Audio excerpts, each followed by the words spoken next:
Hey guys, make sure to stay until the end. We want to share one advice with you, because if you make that mistake you may end up spending thousands of dollars on parts and diagnostics that you may actually not even need.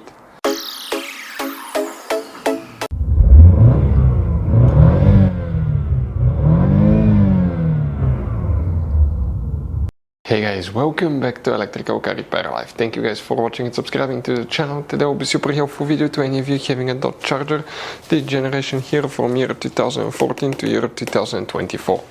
If you guys have one of those, you have a problem where the radiator fan does not turn off, the radiator fan stays on. We'll explain what often causes that. It could be super simple fix. We'll talk about that. We'll explain where you can buy cheap parts and tools at a good price. That way do not waste money and time. We'll share the information in the video for your convenience. So let's start on it now. So before we start guys, let us tell you a little bit about us. Every single car we get here at the garage, we try to make at least 200 to 300 free repair videos. We take them completely apart. We show you how to do almost anything. How to fix engines, transmissions, electrical components, codes, fuses, relays, all that stuff.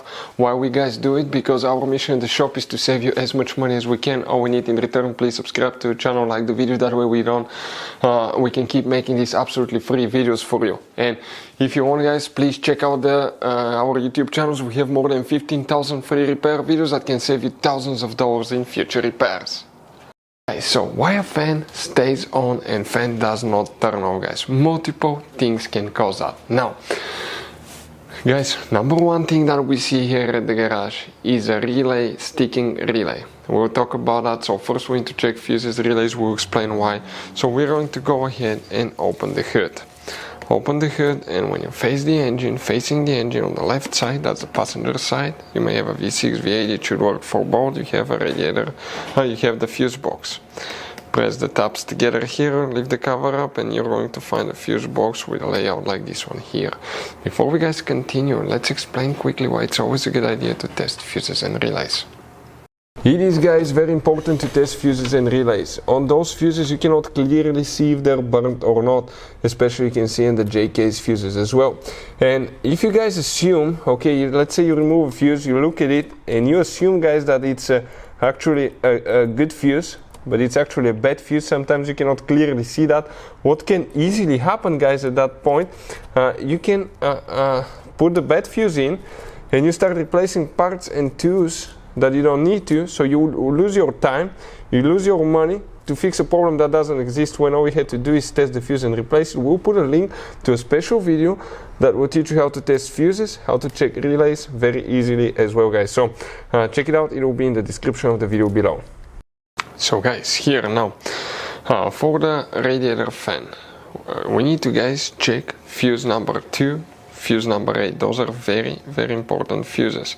Now guys, some of you may have fuse number 1 here on some models, fuse number fuse number 2, 18, and you may have fuse 8 and 24. Some models will have these two fuses. You need to check fuse 39 and 37. Now sometimes you may need to remove the fuses for a few minutes for the system to reset, but the real problem often happens here with relay 57, relay 58 and relay 47. Those are radiator fan relays. Sticking relay can easily guys cause that.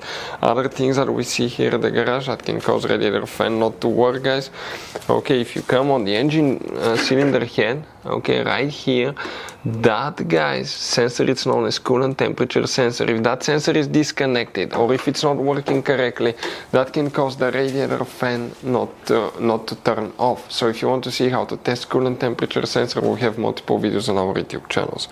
Another thing, it could be guys problems with the radiator fan resistor. This is the device that attaches close to the radiator and reads the radiator temperature.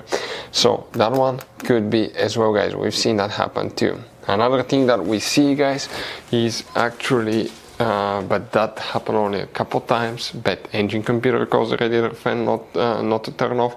And one time on another car we had the signal wire going from the engine computer to the radiator fan was internally broken, and that caused the fan to work all the times. That way the engine does not overheat. But those are the most common things we see at the garage.